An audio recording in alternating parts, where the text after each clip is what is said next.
Praise the Lord. ક્રિસ્મા વાલાભાઈ દીતા બહેનો, દિવ્ય ધ્યાન અને દિવ્ય સંદેશમાં તમારું સ્વાગત છે. જૂન 27મી તારીખ આ સંદેશ સાંભળવા તમારા સૌ માટે અને તમારા પરિવારજનો વિશે પ્રાર્થના કરું છું. તમારા બાઇબલ પ્રભુના વચન સાંભળીએ. માથેનો ગ્રંથ 8મો અધ્યાય 5થી 17મી કલમ સુધી.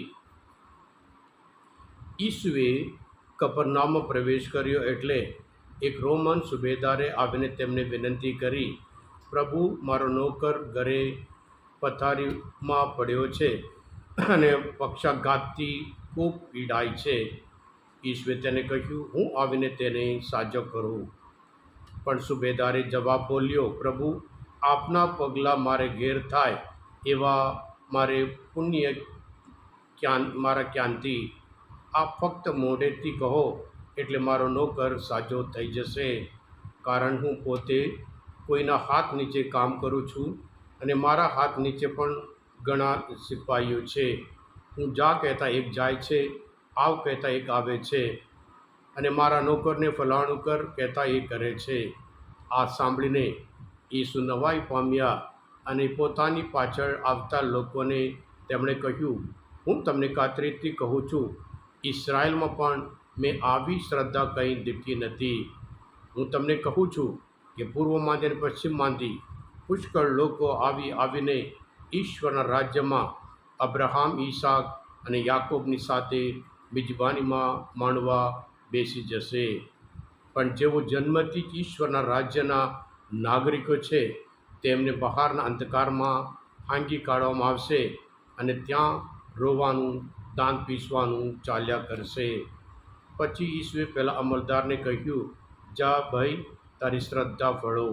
અને તે ઘડીએ તેનો નોકર સાજો થઈ ગયો. આ પ્રભુની વાણી છે, તે આપનો આધાર છે. ક્રિસ્માલ ભાઈ બહેનો, ગઈકાલના શુભ સંદેશમાં આપણે જોયું, એ કોડિયા માણસ પ્રભુ પાસે આવે છે અને પ્રભુ એને સાજા કરે છે. અને પછી પ્રભુ પોતે કહે છે, તું જઈને રજીસ્ટર કરજે, કારણ કે તું કોડ હતો તારામાં, અને પછી કોડમાંથી મુક્ત થયો એમ ત્યાં રજીસ્ટર કરે છે. અને આજના શુભ સંદેશમાં એક બિન યહૂદી માણસ સુબેદાર, અને એ પોતાના નોકર માટે આવીને પ્રભુ પાસે વિનંતી કરે છે, પ્રભુ, મારો નોકર ઘેર પથારીમાં પડ્યો છે અને પક્ષઘાતથી ખૂબ પીડાય છે. અને પ્રભુ કહે છે, હું આવીને સાજો કરીશ. પણ ત્યારે એ માણસ એની મહાનતા બતાવે છે. નમ્રતા એ મહાનતા કહેવાય છે કે પ્રભુ, આપના પગલાં મારા ઘેર થાય એવા પુણ્ય મારા ક્યાંથી? આ શબ્દ આજ દિન સુધી 2000 વર્ષથી એ માણસનો જે વિશ્વાસ, નમ્રતા કે લાચારી વ્યક્ત કરી હતી, દરરોજ ખ્રિસ્તજ્ઞમાં આપણે ખ્રિસ્ત પ્રસાદ પહેલાં આપણે કહીએ છીએ. ખ્રિસ્તમાલ ભયતા બહેનો, આ માણસ સુબેદાર છે, એના હાથ નીચે ઘણા કામ કરે છે, છતાં પ્રભુ ઉપર એટલો બધો વિશ્વાસ, અને એવો વિશ્વાસ, પ્રભુ ઉપર વિશ્વાસ અને પ્રભુના વચન ઉપર વિશ્વાસ. અને આપ માત્ર શબ્દ બોલો, મારો નોકર સાજો થઈ જશે. અને પ્રભુ કહે છે, આવી શ્રદ્ધા આખા ઇસરાયેલમાં વોર્નિંગ આપે છે, ચેતવણી આપે છે, પડકાર ચેલેન્જ કરે છે. આવી શ્રદ્ધા આખા ઇસરાયેલ દેશમાં જે યહૂદીઓ માટે પ્રભુ ઈસુ આવ્યા હતા, આવી શ્રદ્ધા કોઈનામાં દેખાતી નથી. પણ જે બિન યહૂદી માણસમાં આટલી બહુ જબરજસ્ત શ્રદ્ધા, પ્રભુ કહે છે, તારી શ્રદ્ધા ફળો. અને તે ક્ષણે એ સાજો થઈ ગયો. ક્રિસ્માલ ભાઈ બહેનો, સુભાષિતોના ગ્રંથમાં 22મો અધ્યાયમાં 4મી કલમ આપણે જોઈએ છે, નમ્રતા એટલે નમ્રતા અને પ્રભુનો ડર રાખવાથી સંપત્તિ, સન્માન અને જીવન મળે છે. અને એ જ રીતે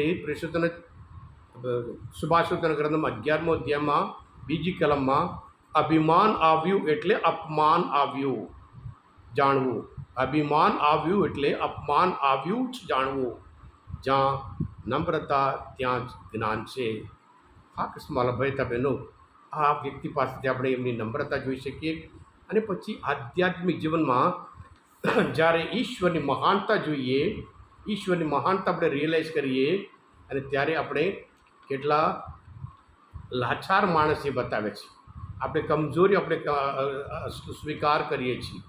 અને આ માણસ પણ અને માતાના ગ્રંથમાં 8મો અધ્યાયમાં 16મી કલમમાં પણ જોવા મળે છે, શબ્દ માત્રથી અપદૂતને પ્રભુ ઈસુ બહાર કાઢ્યા અને જે કોઈ માંદા હતા તે બધાને સાજા કર્યા હતા.